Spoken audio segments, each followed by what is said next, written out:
ونعوذ بالله من شرور أنفسنا ومن سيئات أعمالنا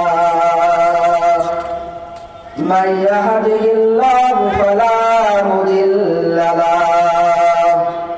ومن يضلله فلا هادي له ونشهد أن لا إله إلا الله وحده لا شريك له وأن محمدا عبده ورسوله أما بعد فأعوذ بالله من الشيطان الرجيم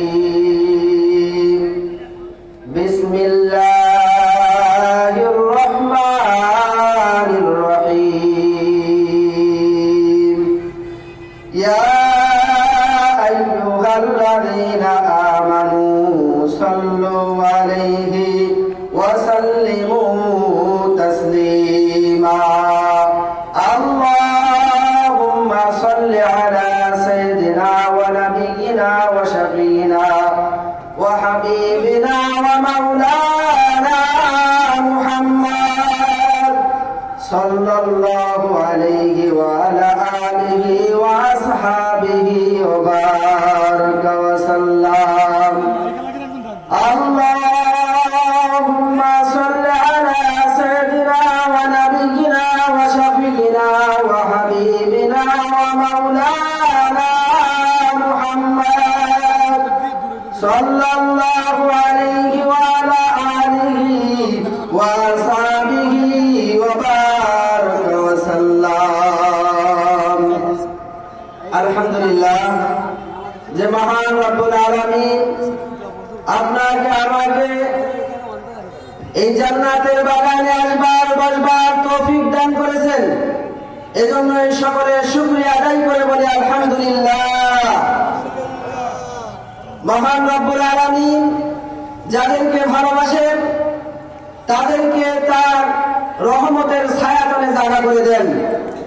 তো আজ 12 বাজার গোহাটা ময়দানে জান্নাতের বাগান, এই জান্নাতের বাগানে বসার মতন সুযোগ একমাত্র তারাই পাবে যাদেরকে আল্লাহ রাব্বুল আলামিন ভালোবেসে দয়া করে মায়া করে এই জান্নাতে এসে বসার তৌফিক দান করবে, তারাই পাবে একমাত্র।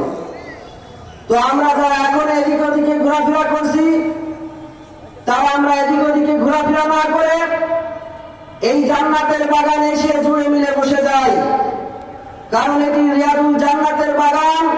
আসলেই গুনাহ মাফ হয়ে যাবে, কথা বলুন ঠিক কিনা? গুনাহ মাফের জায়গা হচ্ছে মসজিদ, মাদ্রাসা এবং ওয়াজ মাহফিলের ময়দান, যেখানে আল্লাহ এবং আল্লাহ রাসূলের কথা হয়।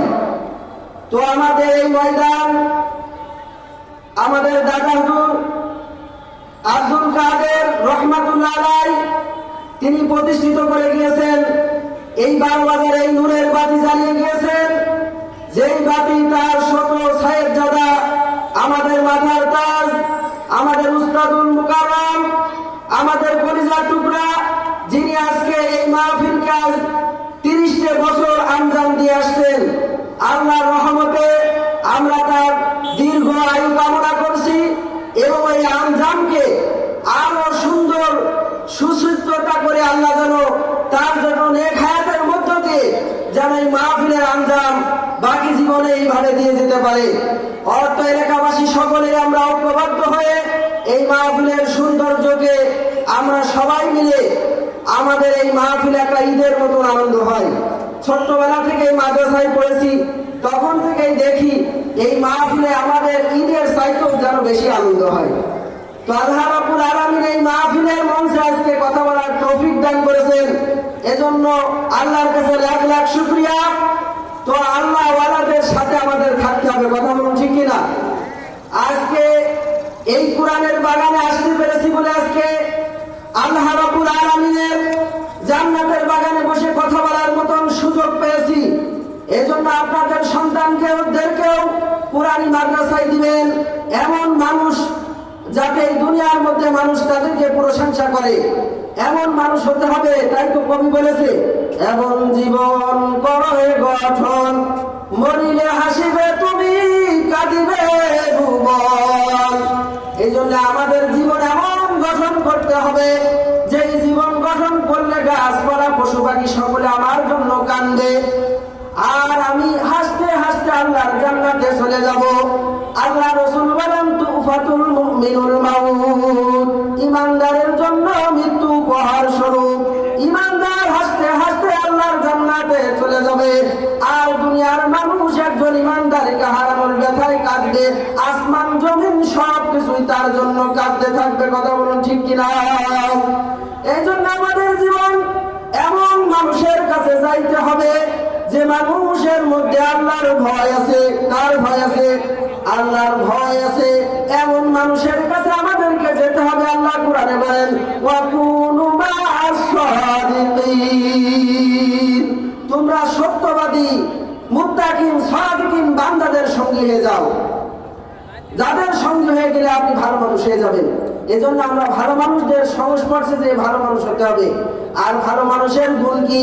ভালো মানুষ কখনো মিথ্যে কথা বলে না, ভালো মানুষ কখনো মানুষকে ঠকায় না, ভালো মানুষ সুদ খায় না, ভালো মানুষ ঘুষ খায় না, ভালো মানুষ মানুষের মনে কষ্ট, ভালো মানুষ সদা সর্বদা দুনিয়ার মধ্যে মুসাফিরের হালতে চলে। আর মানুষ যাতে কষ্ট না পায়, মানুষ যাতে তার প্রতি তার জন্য কোনো মানুষ যেন কষ্ট না পায়, এই সব দিকে তার খেয়াল থাকে। আল্লাহ রাসূলের আদর্শ যেই বান্দার মধ্যে চলে আসবে, ওই বান্দা আল্লাহ রাসূলের রং যারা রঙিন হয়ে যাবে, তামাম দুনিয়ার মধ্যে ওই মানুষটাই শ্রেষ্ঠ মানুষ হয়ে যাবে। কথা বলুন ঠিক কিনা? এই জন্য সোনার মানুষ হতে হলে আল্লাহ এবং আল্লাহ রাসূলের তরিকা অনুযায়ী চলতে হবে। আল্লাহ রাসূল যেই তরিকা অনুযায়ী চলেছে, যে পথে আমাদেরকে চলতে বলেছে, গোটা জিন্দেগি ওই পথেই পরিচালিত করতে হবে। আল্লাহ এবং আল্লাহ রাসূলের পথে চললে কি হবে? দুনিয়ায় সম্মানিত হওয়া যাবে, আখিরাতে জান্নাতে চলে যাওয়া যাবে।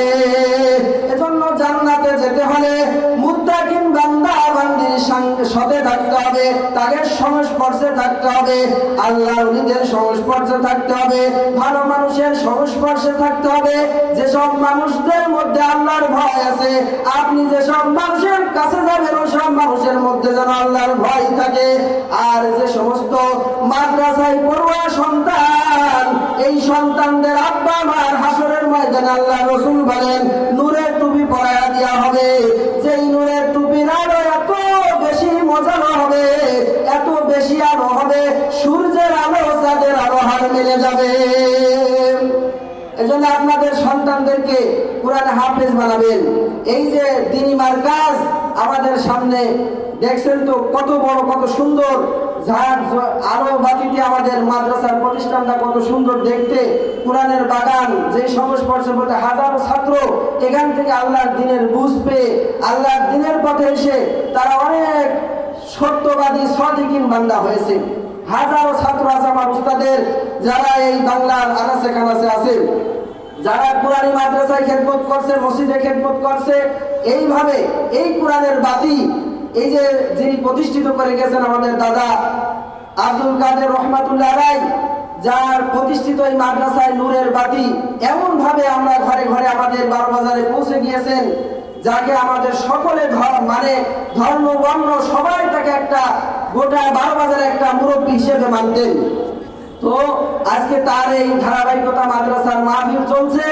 আমরা আমাদের মাদ্রাসার মাহফিল মনে করে সবাই এই মাদ্রাসার মাহফিলে এসে জুড়ে মিলে বসে যাই। আল্লাহ যেন আপনাকে আমাকে এই মাদ্রাসার ময়দানে এসে বসে কোরআন সুন্নাহর আলোচনা শোনার তৌফিক দান করুন।